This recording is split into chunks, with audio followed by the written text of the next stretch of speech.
Nova Estela Ciência em Debate, um programa da TV PUC São Paulo, um programa que conta com a parceria do MIS São Paulo, de modo que a gente possa gravar o nosso programa aqui no auditório do MIS, e também conta com o apoio da Fundação SM, uma fundação que incentiva a leitura, a literatura, principalmente para os jovens, e que até no momento está com um concurso, Barco a Vapor, e eu convido todo mundo a visitar o site da SM e se informar a respeito desse importante concurso que anualmente revela um novo talento, um novo escritor. E hoje nós temos justamente um talento escritor sendo revelado aqui no Brasil, autor do Fiel, né? Gessé Andarilho, meu colega lá do Rio de Janeiro, que se dispôs a vir aqui a São Paulo, ao Museu da Imagem e do Som, para participar do Nova Estela e contar para nós, né, como é que ele, uma pessoa, de certa forma, inesperadamente, está com um livro lançado pela editora Objetiva, uma editora cobiçada aí de milhares de brasileiros, escritores e escritoras. Gessé, muito bem-vindo. Obrigado. É uma alegria te receber lá do Rio de Janeiro, aqui em São Paulo. Nós já tivemos juntos em outros debates lá no Rio de Janeiro mesmo, onde eu atuo na área de incentivo à leitura, e foi dessa forma, né, numa FLUP, Festa Literária das Periferias do Rio de Janeiro, que eu te conheci. E eu queria que você contasse um pouco aqui para o público do Nova Estela, né? Afinal a gente reflete a ciência, a tecnologia e a educação, né? Como é que você se tornou um escritor? Primeiramente, quero agradecer o convite, participar e dizer que eu vim participar do programa porque eu achei que era uma Miss, Nova Estela. Falei, vou chegar lá, vai ter uma Miss me entrevistando. Empolgado, decepção, decepção, né? Brincadeira. Então, na verdade, a literatura entrou na minha vida assim pela janela. Eu não gostava de ler, de escrever, nunca fui um bom aluno. A 7ª série eu repeti 5 vezes. Hoje em dia eu sou pós-graduado em 7ª série, né? Se quiser saber de 7ª série, é só perguntar aí que... Você é craque. Sistema feudal, capitanias hereditárias, expressão numérica, é comigo mesmo. Até que um dia uma amiga minha insistiu para que eu lesse um livro chamado No Coração do Comando, do Júlio Ludemir. Aí estava tendo uma festa lá em casa, eu ignorei a festa, comecei a ler o livro, assim, depois do banho de toalha mesmo, abri o livro. Parece que eu entrei dentro do livro do cara, eu fui lendo, a festa começou eu lendo, a festa terminou, eu estava lendo o livro. Quando acabou eu falei, cara, parece um filme. Aí quando eu fui devolver para essa amiga, ela falou assim, pô, tem vários livros que é assim, que parece um filme. Aí me indicou outros, do mesmo gênero, que fala literatura marginal, né, que as pessoas chamam. Aí eu comprei o Cabeça de Porco, do M.V. Bill e Sassou Taide. Aí comprei o Falcão, Menino do Tráfico, comprei Capão Pecado, do Ferrez, aqui de São Paulo. Um dos primeiros, né? É.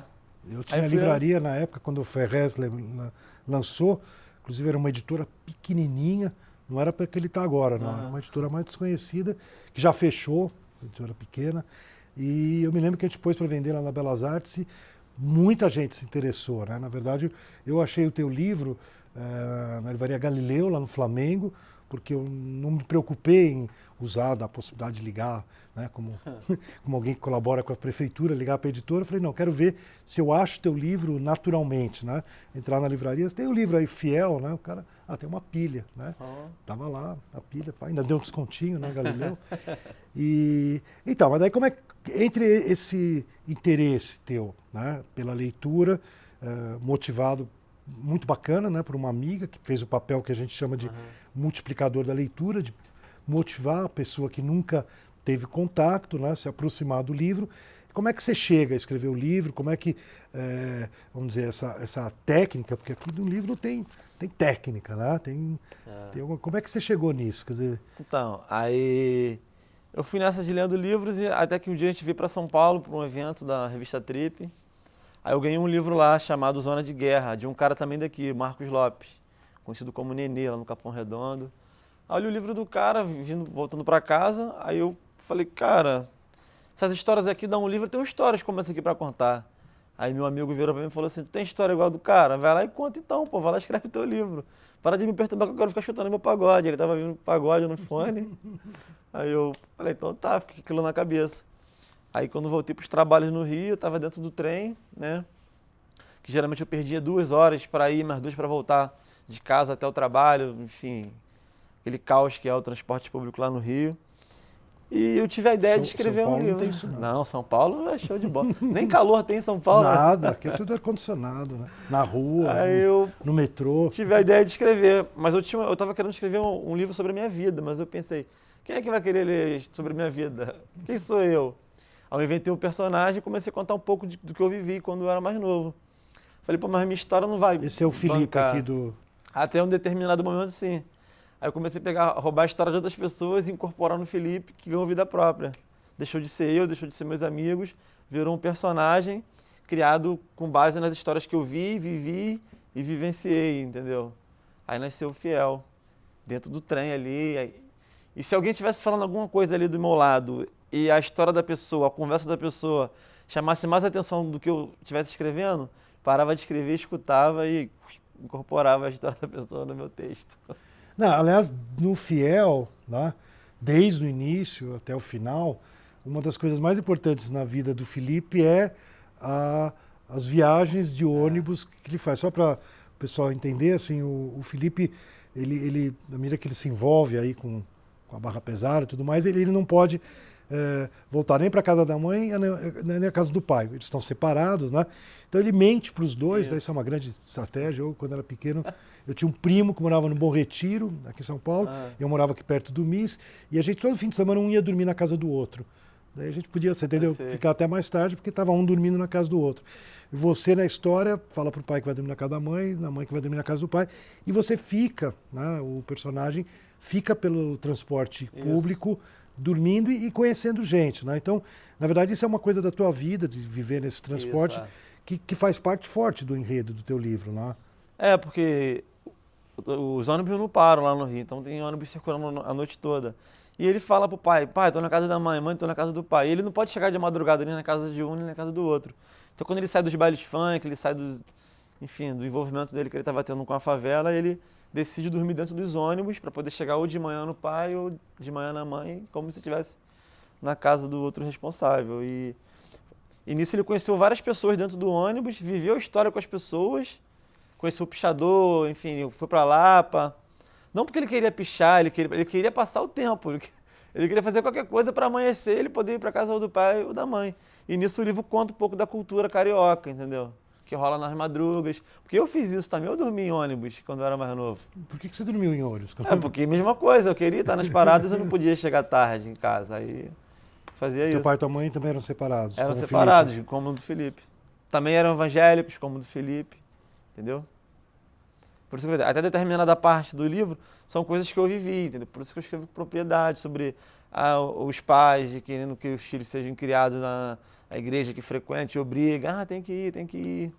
Então, aí depois quando a pessoa tem uma chance de conhecer o mundo, fala, opa, isso e eu não conhecia. você tem um feedback como as pessoas que você retrata aqui, se elas tiveram contato com o livro? Tem. Tem? Não gostaram? Não, gostaram. Inclusive tem uma parte... Gostaram? Quando o livro chegou para minha mão, a editora me deu uns exemplares para eu distribuir para jornalistas, enfim, parceiros. Só que eu caí para dentro e falei, vou vender isso aí que eu tô ruim de grana. Eu fui, botei numa Kombi, a Kombi lá da CUFA, Central Única das Favelas, que eu trabalho lá também. A CUFA o que é? Explica. A CUFA é uma ONG que ela foi fundada há mais de 20 anos atrás pelo Celso Ataíde e o MV Bill. E ela atua em todos os estados no Brasil, ela está em vários países, mais de 30 países. E ela atua dentro das favelas, ela dá visibilidade para as pessoas na favela, ela potencializa. Se procura eles trabalha lá com eles vão, de uma certa forma, te ajudando. Como me ajudaram, porque quando eu comecei a escrever, eu trabalhava num prédio como assistente administrativo do empreendimento. Aí eu comecei a escrever, comecei a frequentar rodas, eu participei da FLUP, que é a Festa Literária das Periferias, fiz um curso no Observatório de Favela. A FLUP, você fez o curso da FLUP? Então, não chega a ser um curso, são encontros que eles dão um tema, você escreve o texto e vem pessoas já,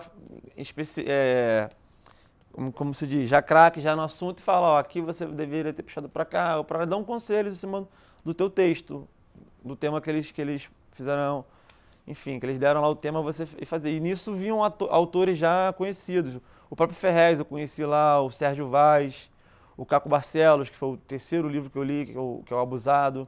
Eu fui conhecendo os caras, eu falei, pô, o Caco Barcelos era taxista, o Ferrez trabalhava um emprego normal que a gente da periferia geralmente trabalha, que é o vigilante, ou a gente trabalha na limpeza, ou segurança, porque as profissões que aparecem pra gente ali é só essas, tipo, só as básicas. Foi preciso ir pra pista, botar a cara, fazer o curso no Observatório de Favela e descobrir que tem profissões boas, tipo audiovisual, tem, enfim, outras profissões, produção. A gente já faz produção desde cedo, organiza festa, paga entrada, bebida liberada. Isso já é produção, só que a gente não sabe que isso é uma profissão que paga bem no mercado, entendeu? Quando eu fui trabalhar no audiovisual, eu comecei a ganhar uma diária, quase que um salário mínimo do trabalhador normal. Eu falei, opa, essa área é boa, eu vou entrar. Isso começou a me dar tempo para poder continuar escrevendo, conhecendo pessoas. Com a câmera na mão, você chega com qualquer pessoa. Tá com a câmera na mão, fotografando, filmando um evento. Quando você tá do lado do cara. Aí tu, opa, irmão, escreva. Eu fui nessa, fui me envolvendo. Eu conheci essa galera toda, participei da FLUP, eu fui chamado para trabalhar na CUFA. Né? Eu fui produtor de reportagem no programa Aglomerado, que passa na TV Brasil. E depois de 4 meses, o Celso Ataíde me colocou como diretor de reportagem do programa. Fazia as entrevistas, dirigia toda, enfim, as viagens. Você pode sentar aqui no meu lugar. Né? Não, aí também não. E, enfim, isso foi... meu nome foi ficando conhecido no cenário cultural. O Gerson Andarilho, não sei o que, da CUFA, do CRIA, que é o Centro Revolucionário de Inovação em Arte. Você está envolvido. Isso, a gente criou já tem um tempo. Estamos batalhando. Além da CUFA, eu trabalho no CRIA também. A gente está criando agora o Sarau Marginal, junto com a Biblioteca Marginal. Só que o Now é de agora, em inglês, Marginal. Dia 27 agora vai ter um. E essa biblioteca, ela linka com a tecnologia, porque o nosso parceiro lá no CRIA, o Dando, ele bombou pela área da tecnologia, então a gente linkou. O que ele faz com a tecnologia? Então, na verdade, ele entrou pela tecnologia por causa da música. Ele foi chamado por um grupo, como ele era mais novo, para digitar as letras da música, imprimir e distribuir uma cópia para cada um. Só que na época não tinha internet, era computador velho. Aí quando enguiçava, ele aprendeu a consertar, e chegou a internet, ele aprendeu a baixar as músicas em vez de digitar. Ele foi se envolvendo, depois ele estourou. A Regina Casé foi lá em Antares para procurar o nosso serviço através dele. Aí ele participou de vários fóruns, ele participou da formulação da internet, Marco Civil da internet. O nome dele é Dando de Antares, ele é bastante conhecido. Aí a gente abriu o CRIA junto para mostrar o que já acontecia, não só em Antares, como em outras favelas. Uma espécie de CUFA mirim, entendeu? Tipo, pequeno escalão. Aí a gente foi conhecendo pessoas. A gente ganhou o prêmio na revista Trip, o Dando ganhou, ele foi o Trip Transformador. A gente é parceiro agora da Trip, parceiro da Gol, parceiro de grandes empresas, sem ganhar nada, sem pedir nada, mas a gente é convidado para os eventos. A gente tem voz, a gente dá palestra em grandes eventos para empresários e tudo. E nisso a gente, favelado, falando do nosso jeito, falando para esses caras. Enfim, e a literatura me aproximou muito desse mundo, entendeu? Porque quando eu comecei a escrever, na verdade, comecei a ler, eu tinha um lava-jato na favela, eu e o Dando. Já tinha um lava-jato? A gente lavava carro. Só que tinha pouco carro na favela, então a gente lavava tapete, lavava sofá, lavava tênis, lavava cachorro, tudo menos carro, né? A gente lavava, mas lavava um carrinho outro. A gente lavava, do posto de saúde, dos médicos, a gente lavava. Nisso, pô, conheci várias histórias, passei por muitas coisas, então eu encontrei uma forma de passar tudo aquilo que eu vivi, que minha família falava, tem que procurar um emprego de verdade, tem que isso, tem que aquilo, de passar para o meu trabalho atual, que é escrever. Então, quando a pessoa fala, pô, preciso de uma história sobre isso, não sei o quê, aí me liga, eu vou e escrevo, porque eu tenho uma experiência, porque minha vida foi muito intensa, entendeu? Tanto que agora, eu terminei um trabalho agora de mandar histórias para a Globo para exibir na nova temporada da Malhação. Tipo, a vida deu uma virada por causa do livro, cara. Você não terminou, eu te interrompi, você se interrompeu, a gente se interrompeu. Eu dei uma viajada. Você estava dizendo assim, como é que foi quando o livro foi lançado, né? Você pegou a Kombi e tal, lá foi vender, tudo, mas a minha pergunta era assim, como as pessoas que são retratadas aqui, como que elas se viram, né? E em geral, por exemplo, a tua mãe, o que ela achou do livro? Aí eu cheguei com a Kombi... Só para adiantar para o público, né? Eu já vou deixar você à vontade. A história do Felipe, ela tem um lado assim muito realista, né? Porque o Felipe ele sai do nada, né? Não, nada não. Ele era um moleque bem sucedido, porque era bom aluno, bom de futebol, bom com as gatas. Isso, Ele é bem... Não, médico, Asgata. Só não pegava o que ele queria. Ele não pegava o que ele queria, né? Mas, de repente, ele vai ascender e vai pegar tudo que ele quiser, ele vai ficar um chefão, né? O fiel. Né? E depois ele cai. E cai muito pesado. Achei muito duro ler o que você escreveu, né? Enfim, como eu até brinco aqui, que nem um sociólogo, psicólogo conseguiu retratar alguém da Cracolândia. Não sei se no Rio de Janeiro fala Cracolândia também. Também. São Paulo a gente tem a Cracolândia. Eu já trabalhei ali na Secretaria da Cultura, fica exatamente Sala São Paulo, lá no... Eu tinha que andar 2 quarteirões do dia, era o meu sofrimento ali, porque o pessoal estava acordando. Né? E o cara, é como você mostra aqui, o cara não acorda. Né? Ele não está dormindo, mas não acordou. Né?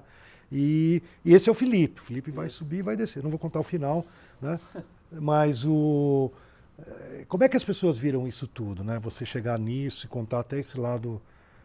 O primeiro livro que eu vendi foi para o presidente da Associação de Moradores, que é parceiro, a gente sempre fez eventos juntos. Aí, enquanto eu estava negociando com ele, o filho dele, de 17 anos, pegou o livro, começou a ler. E eu conversando com ele, pô, tem mó 71, tu agora tá escrevendo livro, como é que tu virou escritor e tal? Aí eu falei, irmão, escrevi. Aí ele foi, vamos ali comigo. Aí foi, me levou. Aí ele falou assim, a rapaziada do movimento tá tudo aí, vai lá vender teu livro para eles. Aí me deixou do lado, ele ficou de um lado da ponte e eu atravessei para o outro lado. Ele voltou. E já tinha um tempo que eu não ficava mais em Antares, né? Por causa de viagens e tal, de trabalho. Aí fui lá no movimento, lá nos caras e falei, aí, não sei o que, cadê o patrão? Aí veio o patrão. Falei, irmão. Aí ele, pô, cara, fiquei sabendo, escreveu o livro. Falei, pô, tá aqui. Aí ele, pô, quanto tu tá vendendo? Falei, R$30. Ele, pô, me dá um aí e tal, não sei o quê. Só que tem coisas que o Fiel fez que foi baseado no que eu vi ele fazendo na favela. Quando, por exemplo, o bandido fala que quer bater no cara da padaria, porque o cara da padaria pegou a namorada dele e tal, mexeu com a namorada dele, e ele tomou uma atitude até bacana. E outras histórias também que eu sei que ele fez aquilo, que eu vi, ou alguém falou, pô, fulano fez isso. E em cada parte da vida do Fiel, ele é baseado em alguém real ali, em alguma situação real, ou inventei bem próximo da realidade. Aí eu falei, pô, o cara vai ler isso aqui, ele vai saber que... Aí na dedicatória eu botei, qualquer coisa parecida não é mera coincidência. É isso mesmo. Cria pra cria, que ele também mora lá desde pequeno, a gente foi criado meio que junto, entendeu? Ele também foi criado na igreja evangélica, e ele tá lá, hoje ele é o chefão lá, e assim, essa foi a última vez que eu encontrei com ele. Mas o filho dele, depois, me adicionou na internet, falou que leu o livro também, gostou, disse que o pai dele tinha se amarrado no livro. E o filho do presidente... Isso eu fui para casa, vendi alguns livros lá na favela. Fui para casa, no outro dia de manhã eu abri o Facebook, tinha o filho do Marquinhos, o presidente estava me adicionando. Eu falei, quem é esse cara? Filho do Marquinhos. Aceitei e fui ver a linha do tempo. Aí tava lá ele com o Fiel na mão, aí escrito assim, nunca tinha lido livro nenhum. Li esse livro de uma vez só e me amarrei. Tipo, o moleque de 17 anos, o primeiro leitor do livro pronto, comprou o livro, o pai dele comprou, ele leu e se amarrou e já está pedindo outros livros para ler. Foi daí que surgiu a ideia de criar a Biblioteca Marginal, que é empurrar livro de literatura marginal, que é o que está próximo da realidade deles, da nossa. Eles vão gostando de ler o marginal e depois eu vou empurrando o outro, um Jorge Amado, tipo Capitães de Areia, Machado de Assis, vou empurrando aos poucos e aí eles vão curtindo, como aconteceu comigo, entendeu? E qual foi o papel dessas oficinas? Então, na verdade... Por exemplo, assim, esse livro, você acha que ele tem fruto de você ter feito as oficinas? Então, na oficina, por exemplo, eu estava escrevendo o livro todo, eu não tinha nem noção de dividir em capítulos, ia ser só uma história... Corrida. Então, eu ouvindo ali, os caras falaram, não, porque no capítulo não sei o quê... Você falou, cap o quê? No capítulo, tem que terminar um capítulo puxando já pro outro, deixando um gostinho pro cara querer ler o outro, como é que começa... Entendeu? Aí eu fui pescando, aí eu chegava em casa depois da FLUP, e lia meu texto, opa, aqui dá para dividir o capítulo, opa, não sei o que não, vou escrever mais um pouquinho aqui para terminar essa história já puxando a próxima. E eu fui fazendo isso, e foi dando certo. Tanto que Você foi reescrevendo? Fui reescrevendo. Toda vez que eu voltava da FLUP, eu chegava em casa e reescrevia alguma coisa. A Ana Maria Machado falava uma coisa, eu, opa, vou botar no meu texto, pum, botava.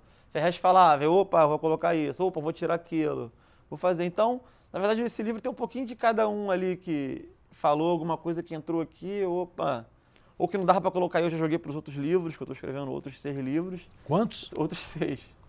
Beleza. Só que eu estou me dedicando agora para... Esse ano, 2015, saiu um?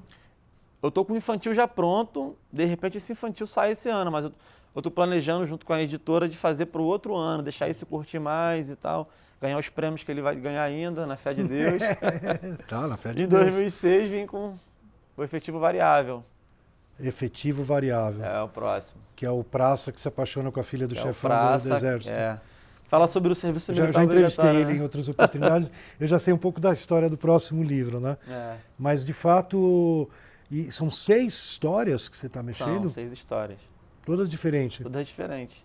E o efetivo variável é o primeiro. Efetivo é o primeiro da fila. Ele não Você era tem, o você tem um bom escolha de nomes, né? Esse É. fiel ficou forte e esse efetivo variável também tá bom. Fiel é o nome dado pro adolescente nas favelas que ajuda o patrão, o traficante. Ele é chamado de fiel. Ah, meu fiel, faz isso, meu fiel, vem aqui. E o Felipe vira um fiel, só que ele é um fiel diferenciado. Ele vira um fiel, mas depois ele vira meio que dono da favela, porque ele aluga do dono da favela. Ele é um estudioso da Bíblia e da arte da guerra. Então ele acha que Deus que colocou ele ali no meio do tráfico, para cuidar do povo dele. Ele se sente um... Ele tentou uma vez Um explicar, Davi, Moisés. ele tentou explicar para a mãe dele, né? É... Quase que ele voou pela janela. E o pai dele fazia isso também. O pai dele fazia as coisas, comprava cerveja escondido e sempre justificava os problemas dele com a Bíblia. Entendeu? Se alguém visse ele comprando cerveja, ele falava assim, ó, a palavra de Deus diz que não pode se embriagar. Bebê pode. Mulher, seja submissa ao marido, como a palavra de Deus diz. Vai lá e bota no meu prato, quero comer agora. Então ele usava meio que as coisas da Bíblia para poder favorecê-lo de alguma maneira, entendeu? E o filho foi criado vendo isso. Então o filho se envolveu com o tráfico, achando que, tipo, é Deus que me botou aqui, porque eu mando no povo, eu cuido do povo. Ninguém mais bate morador, mata morador, usa droga na frente de morador, porque eu não deixei. Eu dividi. Então eu estou fazendo bem para a comunidade, porque Deus me colocou ali. Aí ele fala para a mãe, como é que eu vou ser o sal da terra e a luz do mundo se eu estiver longe dela para temperar, longe da escuridão para iluminar? Se eu estou lá, porque Deus me colocou lá. Agora vai tirar isso da cabeça do garoto. Então, mas daí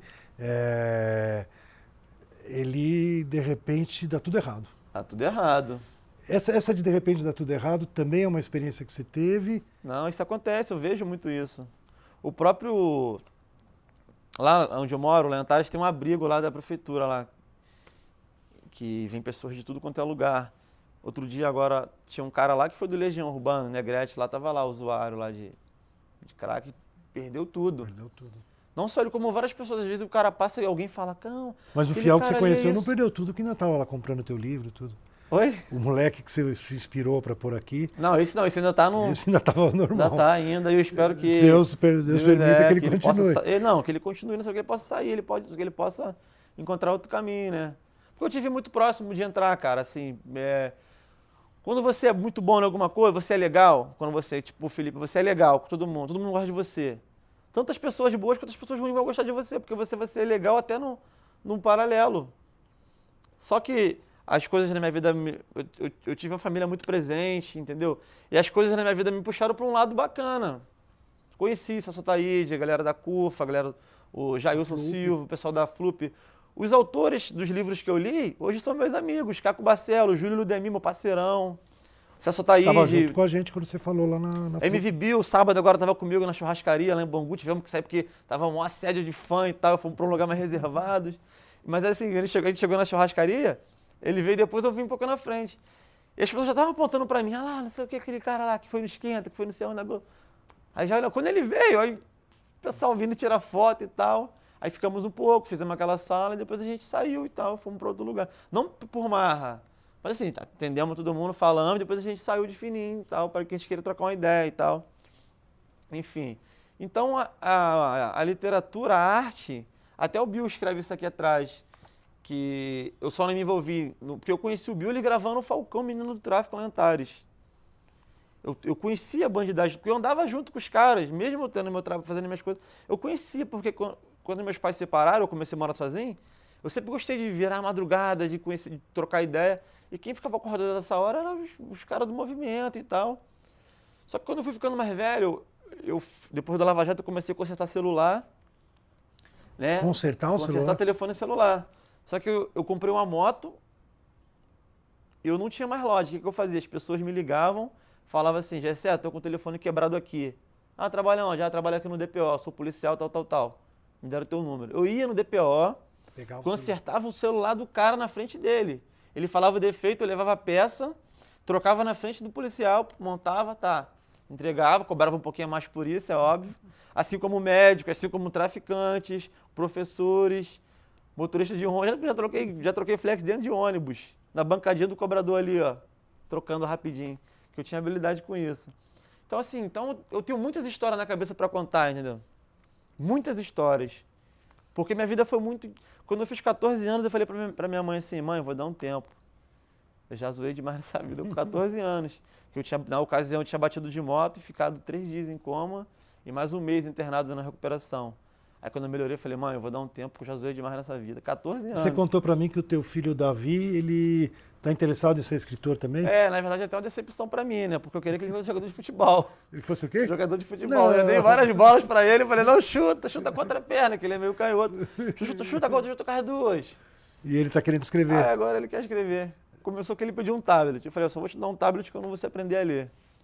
Aí passou um tempo, eu tinha até esquecido. Eu cheguei em casa, ele estava lendo um livro pra minha filha, assim, pra minha filha mais nova, de 5 anos. Aí eu fiquei de bobeira, né? Aí eu fui comprar um tablet pra ele. Comprei um iPad e tudo. O mini.